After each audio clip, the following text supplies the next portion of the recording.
Assalamualaikum warahmatullahi wabarakatuh. Waalaikumsalam. Di sini kami kelompok 3 ingin mempresentasikan tentang dewasa awal. Perkenalkan, nama saya Muhammad Rohululum. Di samping saya Ahmad Lutfi. Bismillahirrahmanirrahim. Dewasa awal. Pengertian dewasa awal adalah berasal dari istilah adul, bahasa Latin. Istilah adolescent yang berarti tumbuh menjadi kedewasaan.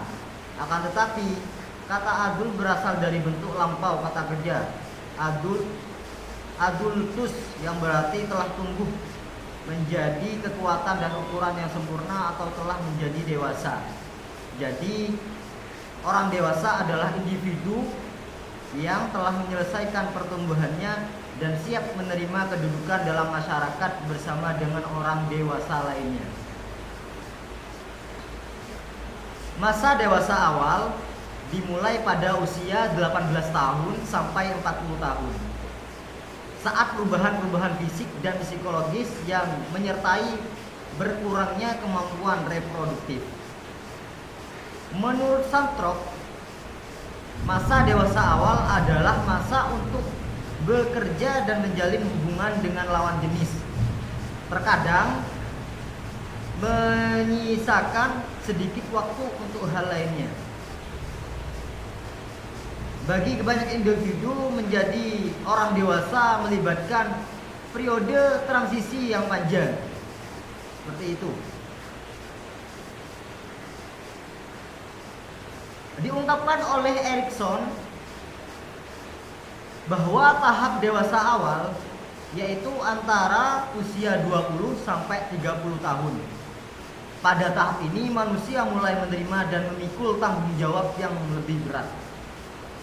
Pada tahap ini pula hubungan intim mulai berlaku dan berkembang. Kemudian ada yang namanya tugas perkembangan dewasa awal. Harlock membagi tugas perkembangan dewasa awal antara lain mendapatkan suatu pekerjaan, memilih seorang teman hidup, belajar hidup bersama dengan suami istri, membentuk suatu keluarga, membesarkan anak-anak, mengelola sebuah rumah tangga, menerima tanggung jawab sebagai warga negara, dan bergabung dalam suatu kelompok sosial. Menurut Erikson, mengenai hubungan dekat dan intim mengungkapkan tentang 8 tahap perkembangan manusia dan masa hubungan intim ini berada pada tahap ke-6, yaitu masa yang disebut sebagai keintiman dan keterkucilan, yaitu tahap yang dialami individu selama bertahun-tahun awal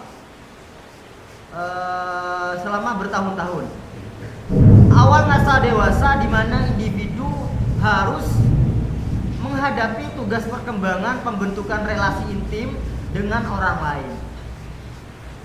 Erikson juga menggambarkan keintiman sebagai penemuan diri sendiri pada diri orang lain, namun Erikson kehilangan diri sendiri.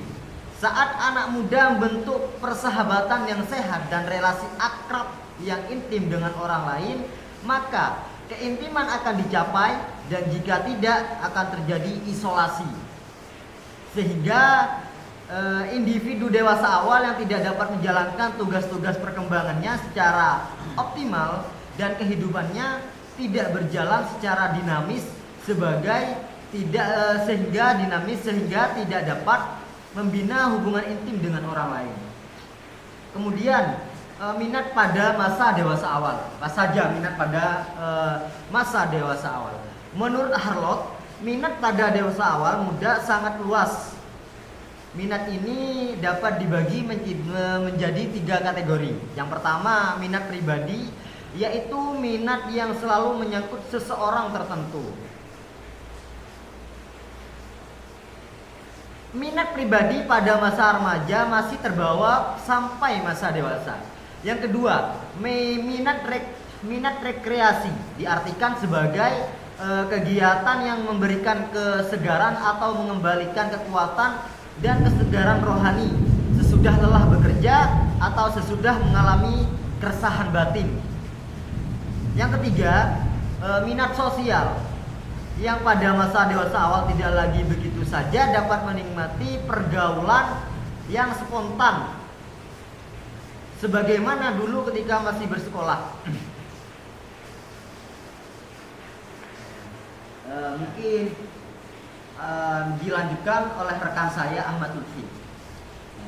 Selanjutnya, dalam dewasa awal ini ada juga yang namanya kecemasan. Ya. Pengertian kecemasan sebagai keadaan yang emosional yang mempunyai ciri keterangsangan fisiologis, perasaan yang tegang, yang tidak menyenangkan, dan perasaan apresiasi atau keadaan khawatir yang menunjukkan bahwa sesuatu yang buruk akan segera terjadi. Jadi kecemasan itu akan tumbuh di dalam dirinya ketika entah itu perasaan atau perubahan diri terhadap seseorang itu bisa terjadi karena kekhawatiran. Nah,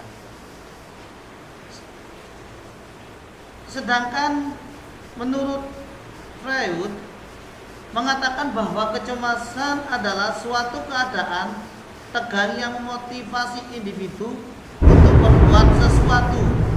Jadi kecemasan itu untuk melakukan hal tindak lanjut yang akan kita lakukan kepada orang lain, sehingga kita itu merubah diri kita atau merubah sesuatu agar sesuatu kecemasan tersebut tidak akan timbul di dalam dirinya.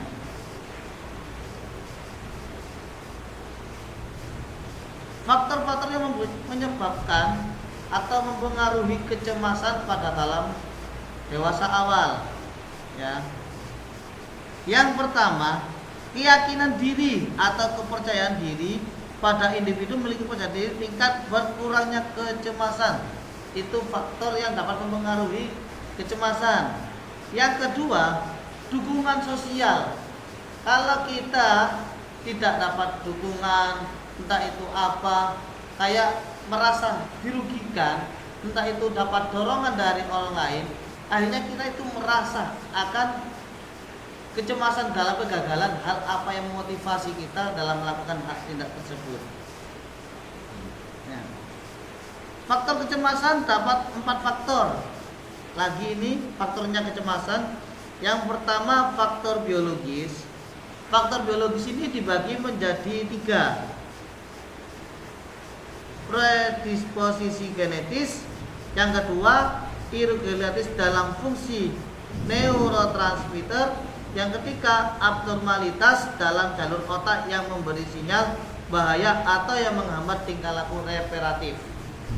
Yang kedua faktor lingkungan sosial, ini juga dibagi menjadi 4. Yang pertama pemaparan terhadap peristiwa yang mengancam atau membuat trauma. Yang kedua, mengamati respon takut kepada orang lain, tidak ada kepercayaan diri. Yang ketiga, kurang dukungan sosial, jadi kekurangan pendukung atau dorongan dari orang lain. Yang keempat, tidak mantapnya nilai hidup yang diajarkan, jadi dia itu merasa kurang dalam hal apapun. Yang ketiga, faktor behavioral. Itu juga dibagi menjadi 3. Yang pertama itu pemasangan stimuli absersif dan stimuli yang sebelumnya netral. Yang kedua, ketegangan dan kecemasan karena melakukan ritual kompulsif. Yang ketiga, kurangnya kesempatan untuk pemunahan. Faktor yang keempat, faktor kognitif dan emosional juga dibagi jadi 2. Yang pertama konflik psikologis dan yang kedua faktor-faktor kognitif. Ya, itu saja perwakilan dari kami. Bila ada tutur kata yang kurang jelas atau kurang mudah dipahami, mohon maaf sebesar-besarnya karena ini masih dalam metode pembelajaran dan ini adalah tugas UAS, maka kami sebisa-bisanya. Assalamualaikum warahmatullahi wabarakatuh.